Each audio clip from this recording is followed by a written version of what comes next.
Welcome to the Aguilar Conversations, a global perspective. I'm Tony Aguilar. In the 1800s, empires expanded by purchasing land they didn't live on, claiming it was destiny. In the 1900s, they called it national security. Now, in the 21st century, that same logic has surfaced in the Arctic.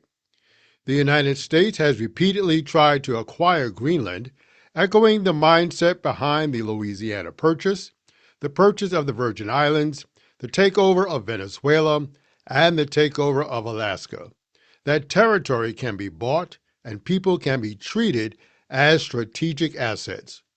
As climate change unlocks shipping routes, military access, and rare resources, Greenland has become the latest stage for an old imperial playbook. Today we ask whether history is repeating itself and what that means for the people who already call this land home. What's next for Greenland?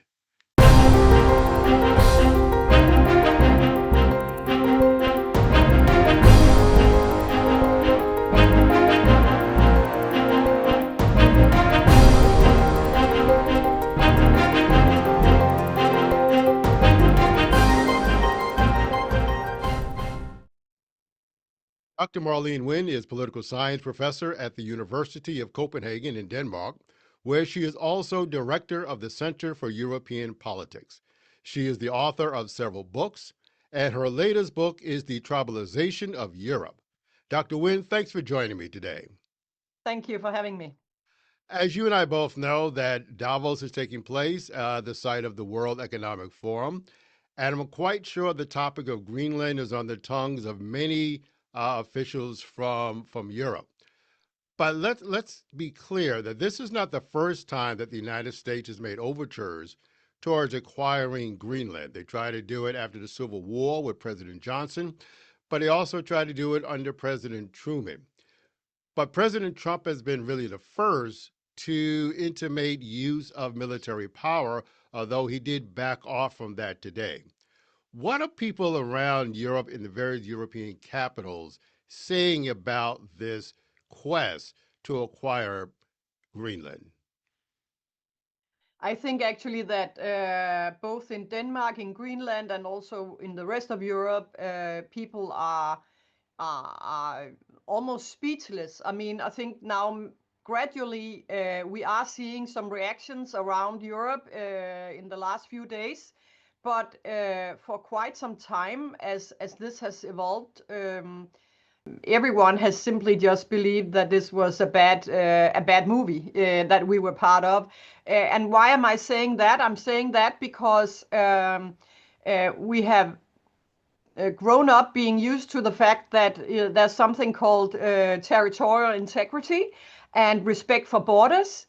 And we are also grown up believing and teaching our students and telling our kids that America was our friend and that we were part of an alliance, NATO, and that since the Second World War, we have been fighting alongside America, protecting values like territorial integrity, human rights, human dignity, and the international liberal order.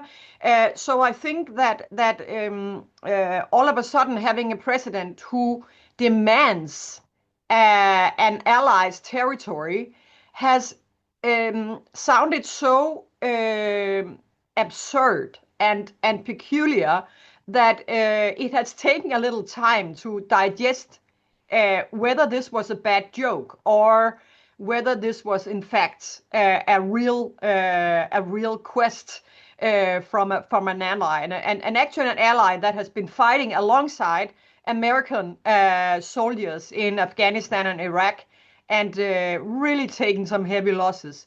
So and also I think that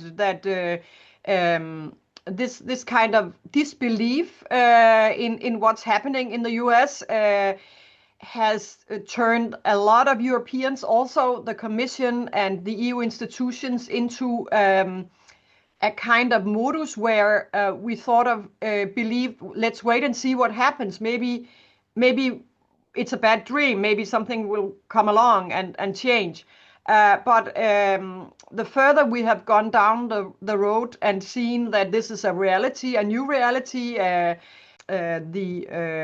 reality of big powers trampling over small powers.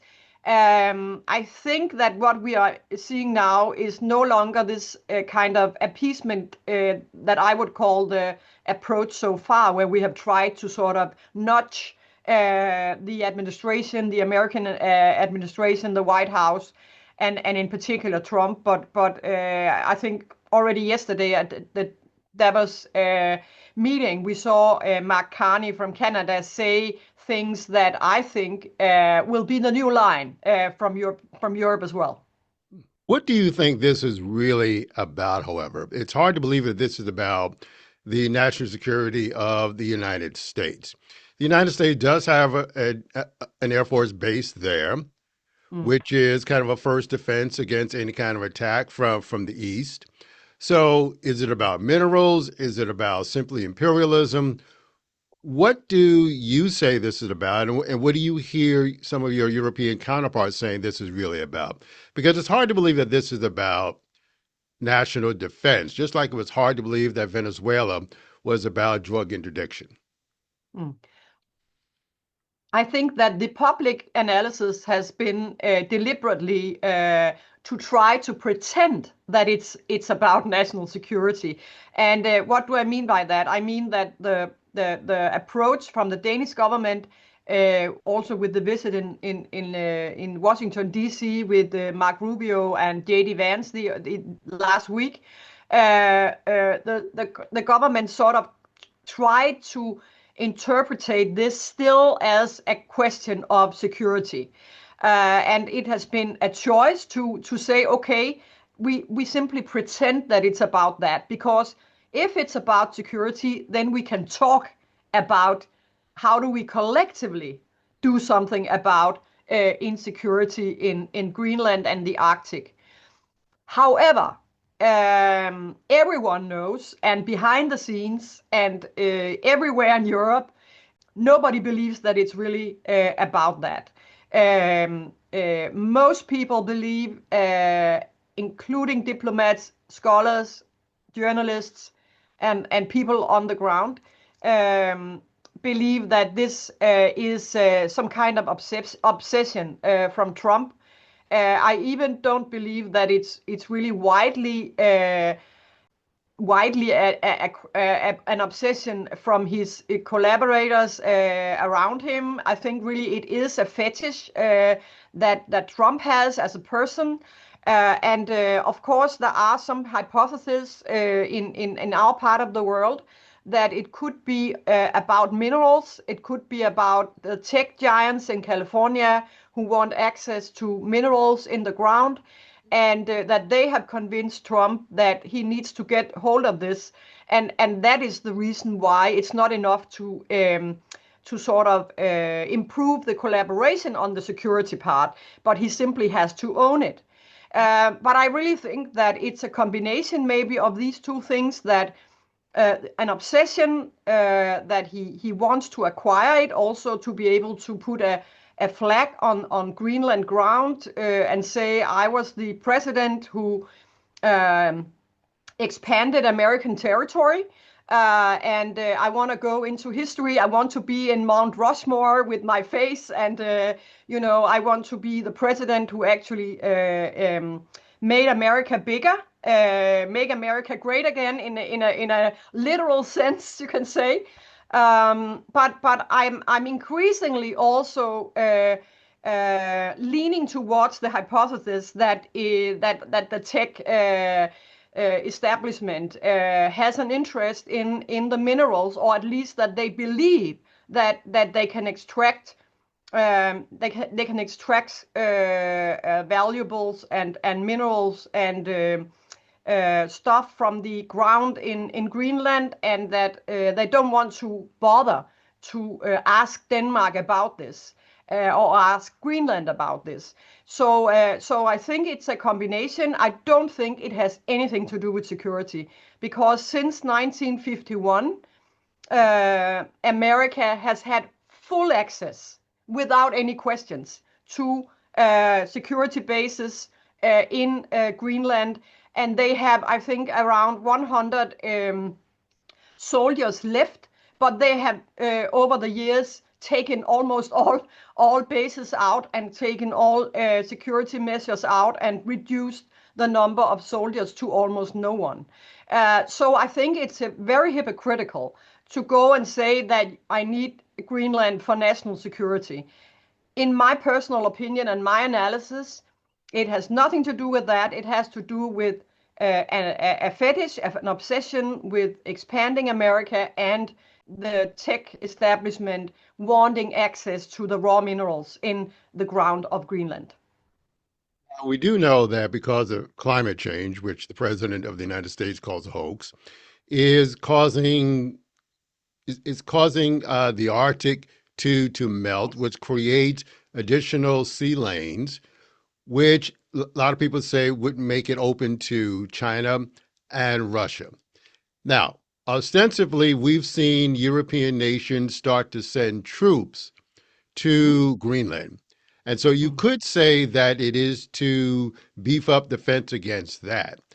But other people would say, but essentially, you could also say that they also are trying to send a message to the United States that if you do try to take it militarily, we are here to defend it.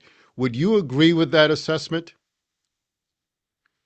I agree to separate the two questions you asked. I think first of all, I have no problems accepting the idea that due to climate change, there may be some threats in the Arctic that we really need to be aware of. I'm not naive. I believe that as well. But I cannot see why you need to own Greenland to protect that area and that part of the world. I think we can do that collectively, and I also respect the idea and the point about Denmark and NATO not having taken good enough care of this part of the world as we have more and more sea lanes open and so on, and that we really have to be aware of not getting Chinese ships and Russian ships. But when that is said and done, I still think that the way that Trump behaves towards Russia in Ukraine, it doesn't really convince me that he's very afraid of Russia. And I just heard him on the Davos meeting saying that he thinks that Xi is a great guy. Just before the two of us started our conversation, that was exactly what he said. So I'm wondering again whether this is the real reason. The second part of your question was about the troops sent up to Greenland now. Well, I mean, this exercise, Arctic Endurance, has been prepared for a long time, and it really is an exercise that where the invitation was also sent to America to join the exercise. So I think it's a little bit hypocritical to say that these troops are sent to Greenland to deter America from invading Greenland. Of course, you can interpret anything in the wrong way, and we live in a world with fake news and post-truth and everything. So, of course, if you are really looking for a reason to invade Greenland and believe that this is the reason they are there to protect Greenland from the US, which I think is absurd, that could, of course, be used as an excuse to be very upset about this. I saw Trump was out saying something along those lines the other day. However, Denmark really does want to, together with other NATO allies, to show that yes, we take the concerns of the U.S. administration seriously. We also need to be much better at having exercises and protect the Arctic, and that demands that our soldiers are used to the climate up there, and therefore it's on time that we start doing these kind of exercises. until very recently, the whole Arctic area and Greenland has been considered a low intensity area. We have decided among ourselves and our allies that it was not really an area that we had to be so nervous about. But fair enough, things are changing. We have climate change. And it's okay to make the demand that we should be more present up there. We have heard your message, and I think that the exercises are really a response to those concerns, and therefore it's not directed against America or anyone. It's more a question of trying to coordinate and also do exercise in having several Arctic troops that should be should be better to coordinate and exercise together, which we have not really practiced so far. So that's how I see it, at least. But let me take that a step further because he has intimated that he would take military action, although he did walk that back this Mm, morning at the World Economic Forum. Now, part of that is because the American stock market took a big hit yesterday yeah. because of that. Now, he's tried to blame that on Iceland, which is not the case. They're very nervous about what is going to be the relationship between Europe and the United States. Now, Mark Carney of Canada has his government is now engaging in creating models of defense in the event of a U.S. invasion. So, my question is, are European states also looking at that, perhaps not publicly, but privately? What would it look like if the United States did try to Mm, invade? mm. I think that if you did not do that, living in a world where you have the biggest superpower threatening you with military invasion, and you did not privately have these kind of conversations about what you might do, you would not be doing your job as a leader of a country. So, of course, there are two phases of Europe right now. There is the accommodating, you could almost say, like Newsom from California, the governor says, sucking up to Trump, the appeasement approach. Maybe that will change, but there has really been this kind of attempt to try to accommodate Trump and try to get a dialogue going. So you had one strategy, which is the public strategy so far. I think it will change. And then behind the scenes, you of course have to have, when you have a big power like the United States threatening to invade a NATO ally, you of course has to take all considerations into account, and also a scenario where you might be invaded. Without knowing it positively, because I'm not in government, I would still say that I cannot even imagine that this is not also going on in the governmental offices of Europe. And tomorrow we have, or Thursday, we have a big intergovernmental meeting in Brussels with all leaders of heads and state meeting and a council meeting. And there's no one sleeps right now in Europe. Everyone is awake. So the heads of state and government are really working night and day for all kinds of scenarios, including the one that you're mentioning. So what happens going forward? One of the things that's on the minds of a lot of leaders is the future of NATO. Because one thing that the President of the United States did say this morning was that if the United States was attacked, he's not sure NATO would come to its defense. Now, this goes against what happened on 9/11, Yes, on in which 9/11. the Article 5 was invoked for the first time in defense of the United States. So, what does this mean for the future of NATO? Because it does seem to me that the president actually wants to build something adjacent to NATO. So he has this peace board now that he's Yeah. trying to build. France just declined to join it, so he's going to put 100% tariffs on their wines or something like that. So, what is the future of NATO? Whether or not they invade militarily or not, what is the future of NATO in your opinion? I think that in many ways NATO is already dead. It's there as an empty shell, but I think at the end of the day, if you really ask people behind the scenes whether they believe that America would be there for Article 5 would be invoked and America would really be there, I think a lot of Europeans actually don't believe that anymore after Trump has returned to office 1 year ago. So NATO is there. There are still some buildings. There are still some coordination. There's still a lot of activities going on for sure. But the beef of NATO, the Article 5, I don't think very many people believe in that anymore, even though we of course have to pretend that it's there. And I think that's the whole behavior of Europe right now and NATO leaders and EU leaders is that you are trying to juggle,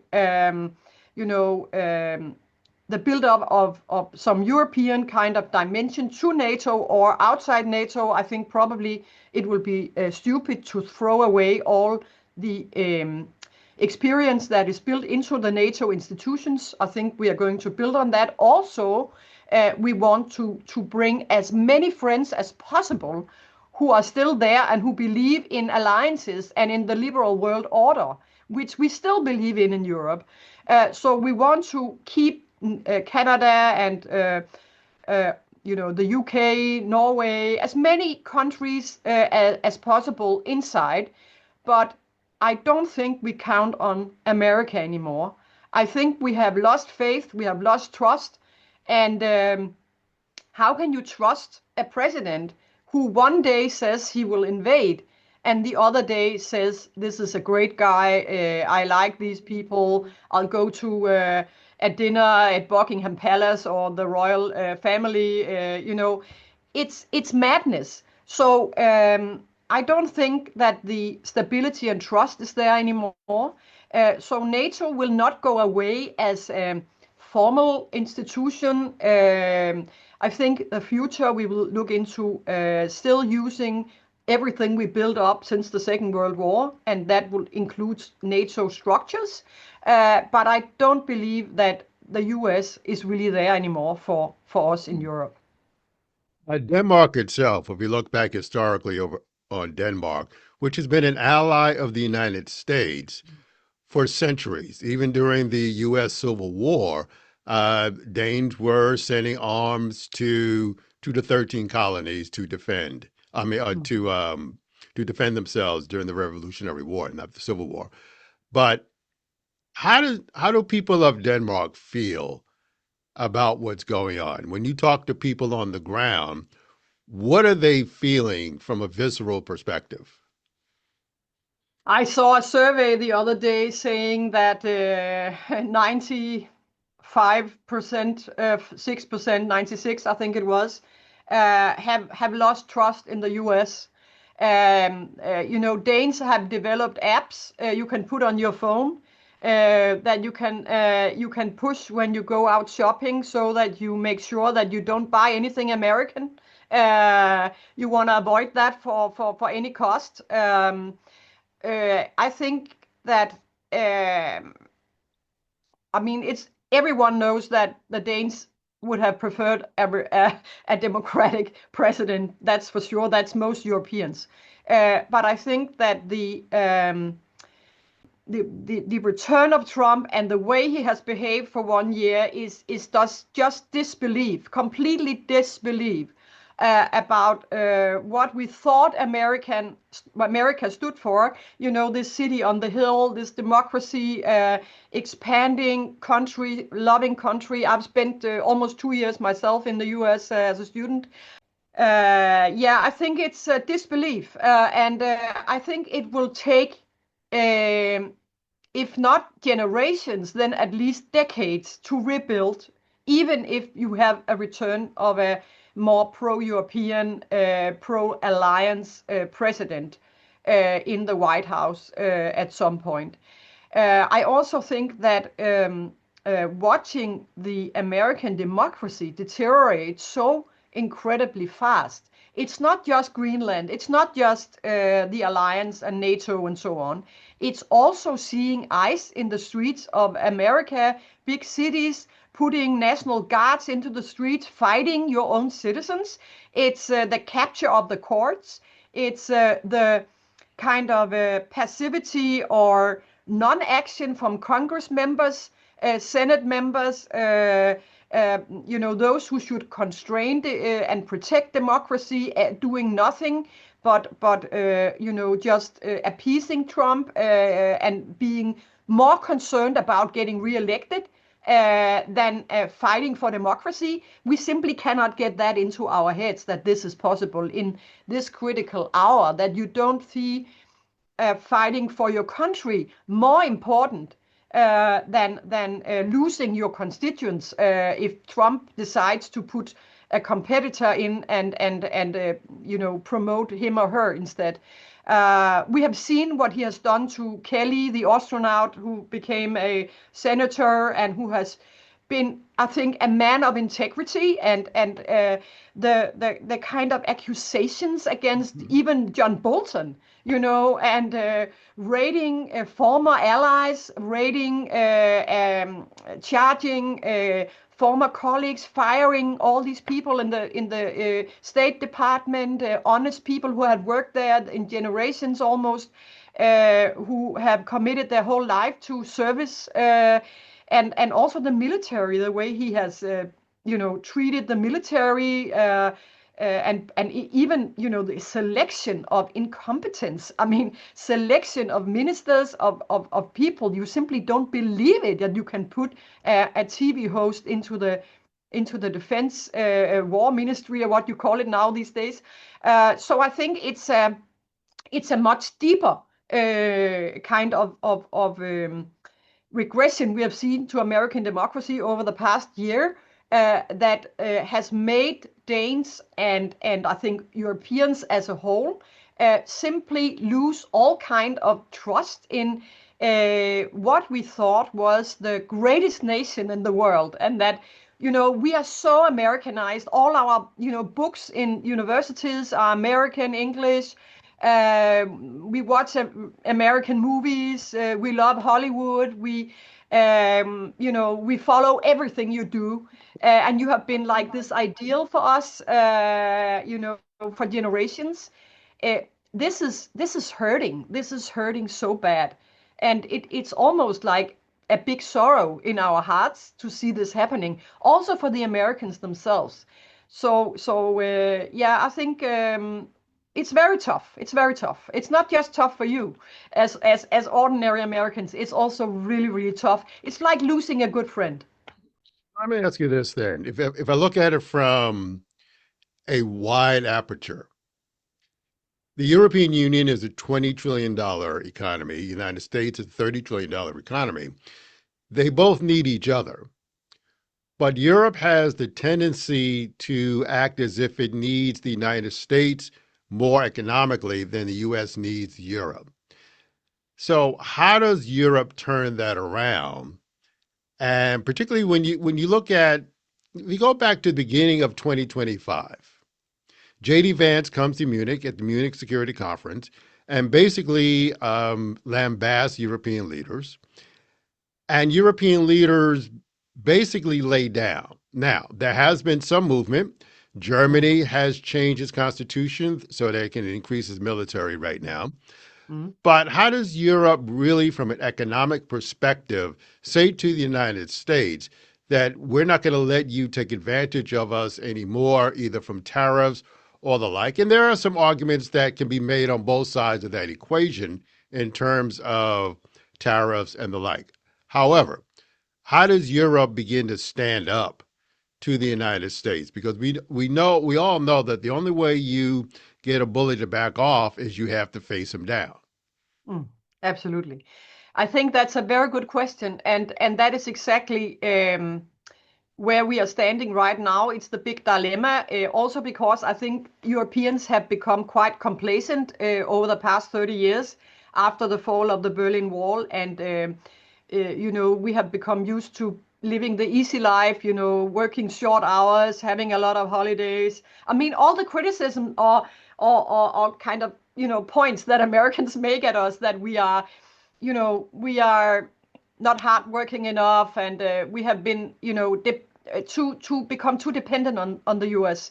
Our phones, everything is American, and we have just opened our borders and let in American goods, and chosen to be dependent on American technology and exports and so on. Even though we have also exported quite a lot to you. But I think that there is some kind of wakening up right now where we are at least debating among ourselves in Europe that we need to decouple from the US. We have talked about decoupling for a long time to China, because we can see with Russia and with China that we have become too dependent, in particular on Chinese, all kinds of Chinese goods, and that's too dangerous to be too dependent on one single power. But we have also become too dependent on the US, and it's to a scary degree in terms of all our, Microsoft, our software, our, tech, and technology and everything. So I think that and we are not as competitive as the US is. So we have not been in this state of I think von der Leyen, the head of the European Commission, said we need a sense of urgency in Europe in order to be able to live in a world with big powers that not necessarily think of us as someone they want to help or please or work with or be friendly to. We need to work much closer together. This trade bloc that Europe is, with 27 countries that you mentioned before. We still have a lot of trade barriers between ourselves, amounting to quite a high, substantial, tariff level. If we remove that among ourselves, among the different economies, we would be much more competitive and would be much better off. And I think we have to very, very quickly work in that direction. I think that Europe is waking up these years, and maybe we can even, there's been debate in Europe about maybe we should thank Trump for making us aware that we have been too complacent and we have been too backwards leaning and too open to globalization, too obsessed with getting American goods and Chinese goods and gas from Russia, and not being afraid of becoming dependent on world powers outside Europe. So I think that in order for Europe to survive, and I really think we can survive, but it will take a build-up of our own military industry, and it will take the build-up of a much more smooth working internal market. It also would take a more federalized structure in Europe, where we concentrate power so that we are taken seriously by not only the US, but also China and Russia as a power. Because we do have a lot of things in common in Europe, and we are still standing up for those values that actually you Americans gave us after the Second World War. It was America, it was you who insisted that we should have constitutional democracy, and we should have human rights, and we should have international institutions, and we actually still believe in that.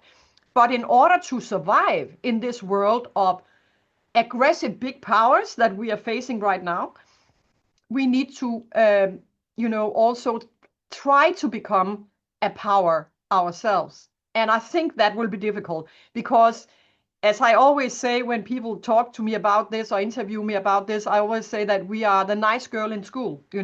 We do our homework, we follow the rules, we do everything we should do because we can look in a, we have to do this. It's set here, but that's not how the world works anymore.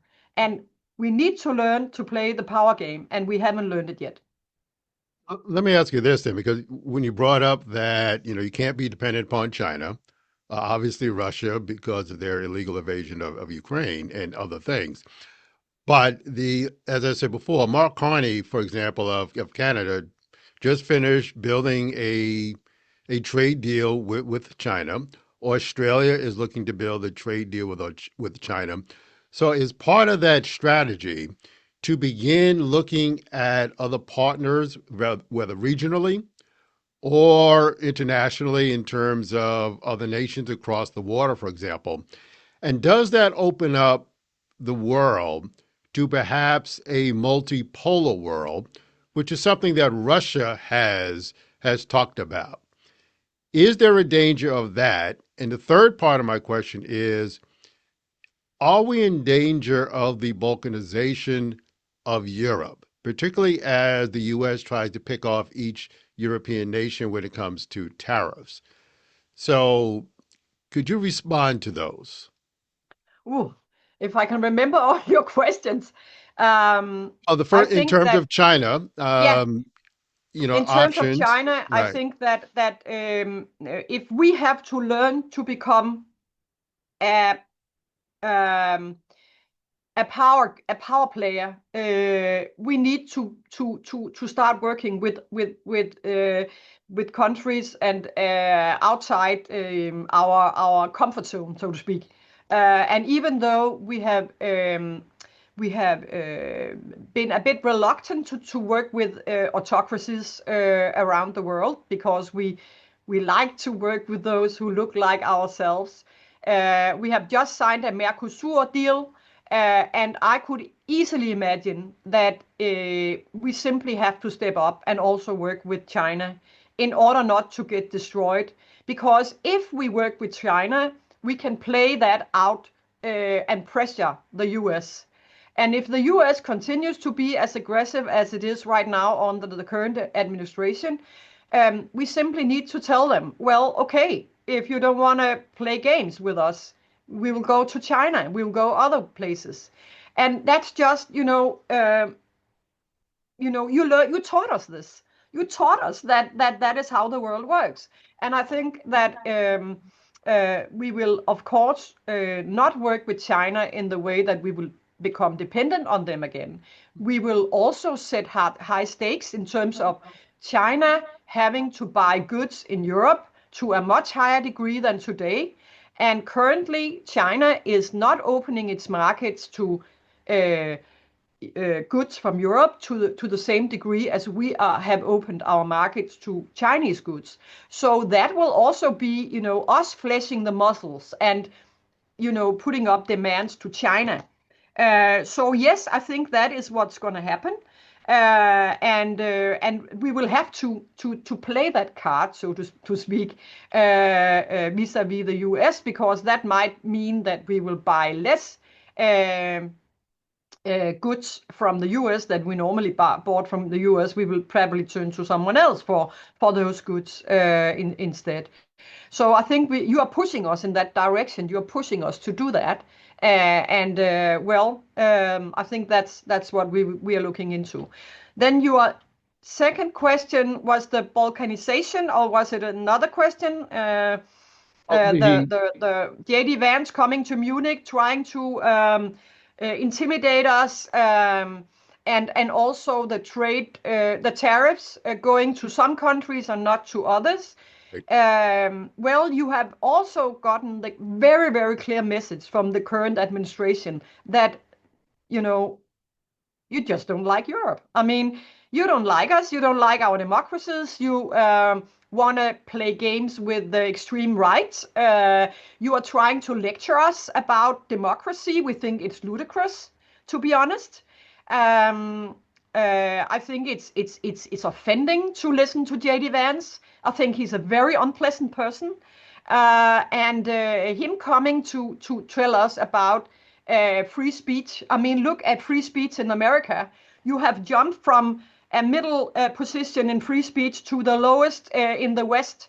If anyone is destroying freedom of speech and democracy, it's America at the moment. So don't come to us and teach us about that. We get very upset about it. And in terms of splitting the EU up with tariffs to some countries and not to others, well, I mean, the EU is a trade bloc. You know, we have a common tariff union, and if you want to fight one of us, you fight all of us. And I think that is increasingly also the message coming out of Brussels that all right, if you impose tariffs on France, it's on all of us. And therefore, I actually think that Trump has underestimated us. And I also think that he needs to go back to school and learn what Europe is and what the European Union is. Greenland is not, from a geographic perspective, part of Europe. But it is part of the Kingdom of Denmark. Let's be clear about that. But is there any scenario under which Denmark would give Greenland over to the United States? We don't trade people in the 21st century. We don't trade people. As my foreign minister, Lars Løkke Rasmussen, said on Fox News last week when he was in Washington, we trade with people. We don't trade people. So there are no circumstances under which we can hand over anyone to the United States. What we can do, however, is that if Greenland wants to become independent and votes to become independent, the Danes have such a big and high respect for democracy that we would not say that that is not a possibility. We might have to change our constitution. We might have to do other things constitutionally to let this happen. But I think that would be up to the Greenlanders to decide what they want with their future. We would love them to stay in the Danish kingdom, and I think the big majority right now wants to stay. That's my clear impression. We do, of course, have some Greenlanders saying that they prefer to be associated rather than being part of the kingdom, or that they want some kind of independent status. I think under the current circumstances, they would be a bit afraid of doing that right now. But who knows what will happen in 10, 20, 30 years. You know, that's how the world has developed since decolonization, that more and more countries have become independent. I don't think Denmark would ever prevent that from happening if the Greenlanders would like to be independent and were able to do it economically. But there is no way that we will hand over anyone like it was a property or a piece of land that you just give away, like we did with the wonderful, beautiful Virgin Islands. We did 100 years ago. We traded them to the US. That's not how we deal with things in the 21st century. That was a different scenario. I mean, there was threats in terms of geopolitical threats and geographical threats, but those threats are not here because, first of all, you didn't have NATO back then. And so you simply did not have the scenario that you have today. But the other question I want to ask you is, as the United States is pulling back from Europe, it's also pulling back from Ukraine. Now, it does still provide intelligence and the like, but Europe is picking up the bulk of that. So how long can Europe continue to do that? I think it's a very good question, and it's very good you ask about Ukraine, because that's also the big dilemma right now with the EU wanting to be more assertive vis-a-vis the aggression coming from the White House. How can we manage with Ukraine alone And even though we do pay the bill today and buy a weapon in the US, which is good for the US, and give to Ukraine, and we do the major part of the support for Ukraine, it's still a question how long we can continue doing that, of course. But I think that the reason why we have to be so insisting on Greenland and to be appalled by the suggestion from Trump and Vance and others that Greenland should be taken over by the US is that, of course, what we are fighting for in Ukraine and what we help Ukraine fight for is our liberty, and it's our territorial integrity.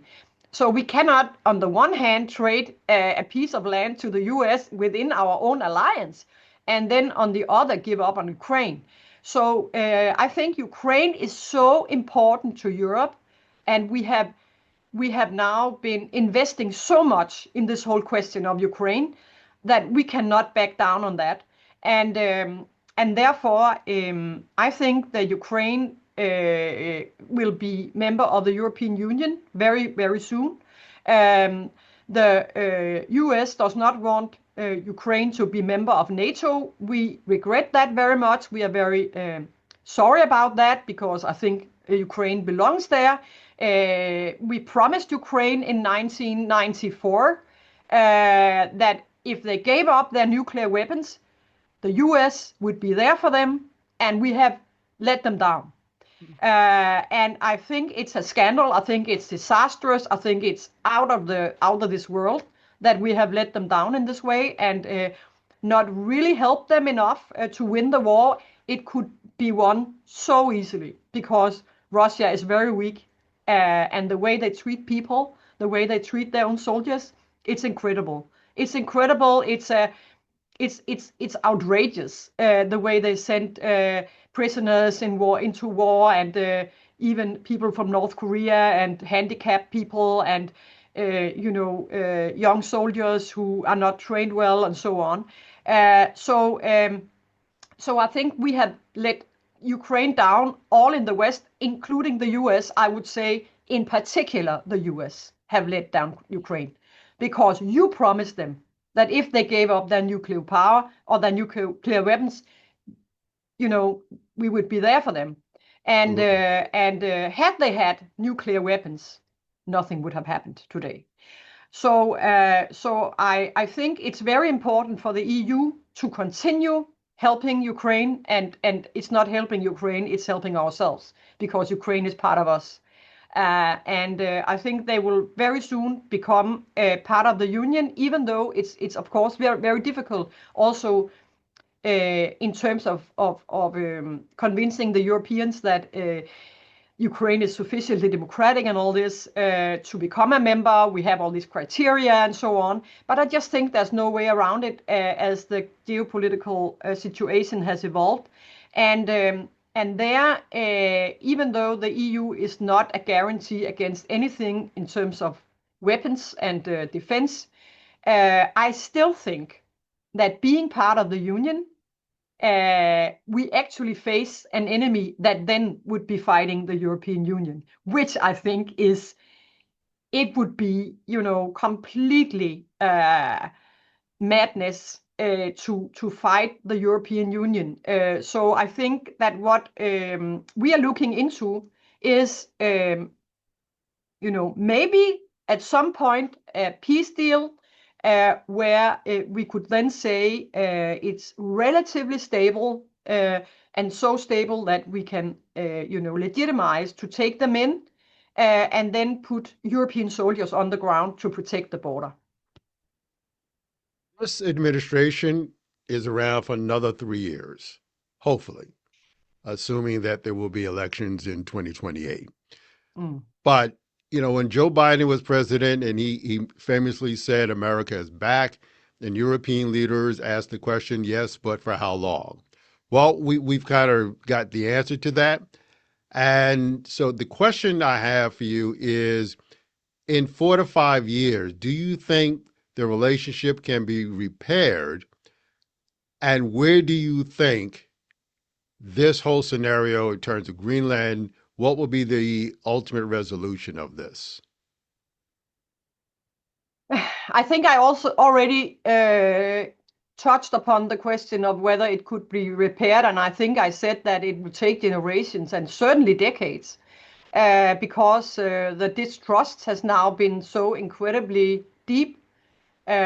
Also, the trust in whether the U.S. is even a democracy anymore. I mean, I'm a professor in democratic backsliding, and the European Union. I study this. I study how democracy backslides in the EU, and how the techniques used to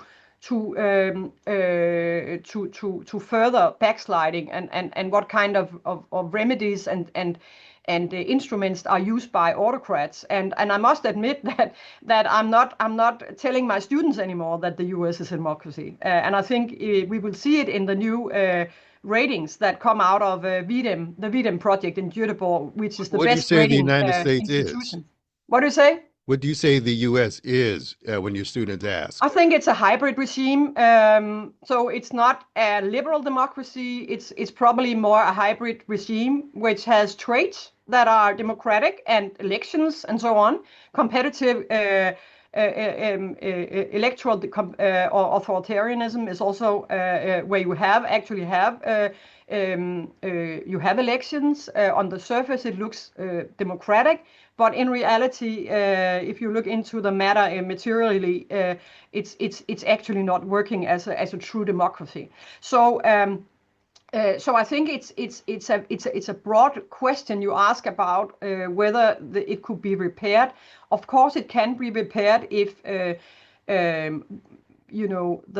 Congress really shows determination to get the EU get the US back on track and says no, impeaches Trump, takes him out of office. Also make sure that the whole MAGA movement is not continuing to run the country, and maybe we'll have some good old Republicans back, of the old school, like John McCain and that kind of people who I really admire. I want to stress that.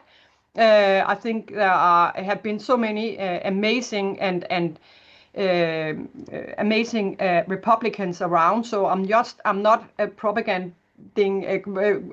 I'm not promoting a kind of a right left wing woke ideal at all. I think we have over history had so many fantastic Republican politicians. So I want the sound Republican Party to come back. And if that happens, or if the Democrats find their feet, because they also have severe problems, I would say, then of course we could look into a repaired relationship and a revival of NATO, maybe even. But I just see that there are so much polarization in the American democracy right now, with fake news and post-truth and one corner standing and screaming in one direction and the other corner in the other direction. There's no really common discussion about what the truth is, what the facts are. And therefore, it will take a long time for the US to come back as a true liberal democracy, where you actually have conversations with each other instead of screaming at each other. And therefore, that will also play into whether things can be repaired with Europe. We are, of course, afraid in Europe that we will be that the MAGA movement will be contamination to our continent, and that you will be able to actually contaminate our democracies by putting money into right-wing parties, as you have interfered in our democratic elections, as we have already seen in Poland, in Romania, in many countries. Musk, who speaks to the AfD in Germany, and Hungary, of course, as a very good example of the infiltration and the contamination of the MAGA kind of approach. I would call it neo-fascism even. So we are afraid of that. We are very nervous about it. We hope that our democracy can stand tall But the revival of the collaboration, good collaboration, is something that we certainly hope for. We have so much in common, at least we used to have so much in common. And I don't think you would ever hear, and I think that's also why we have been so reluctant to speak up to Trump. You will never hear a European leader say, we don't want to collaborate with the US if the US is back on track. So I think it's up to you to do the job. My guest today has been Dr. Marlene Wind, political science professor at the University of Copenhagen. Marlene, thanks for joining me today. Thank you for having me. And join us again next week for another segment of the Aguilar Conversations, A Global Perspective.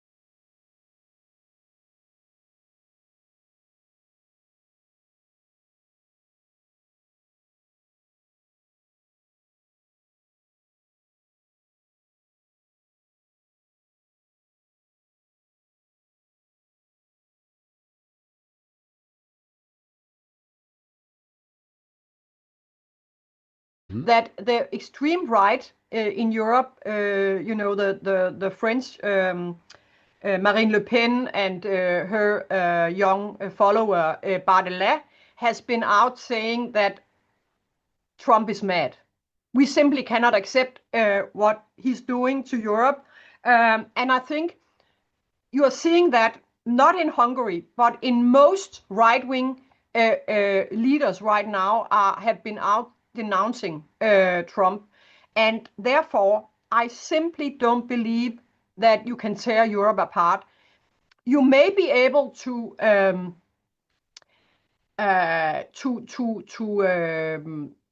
push us in a direction where we will be passive or not do much and try to please the US, because that demands resolve to really, push back. We don't have that resolve. We don't have a Mark Carney, we don't have that. I think Macron maybe, but he's, out of office in a very short time. Exactly. But so much wealth and money is built into the European Union. People would become so poor if you had a Europe that would implode. And I simply don't think people are too happy with their lives and with their job and with their, the internal markets is such a great idea. And the European Union is such a great idea that would never dissolve.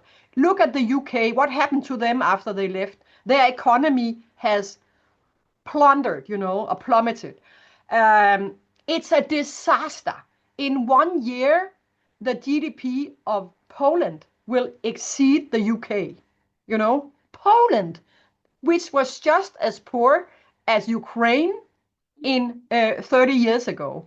I simply don't believe that anyone, no matter how right-wing you are, would jump on that ship that we should leave.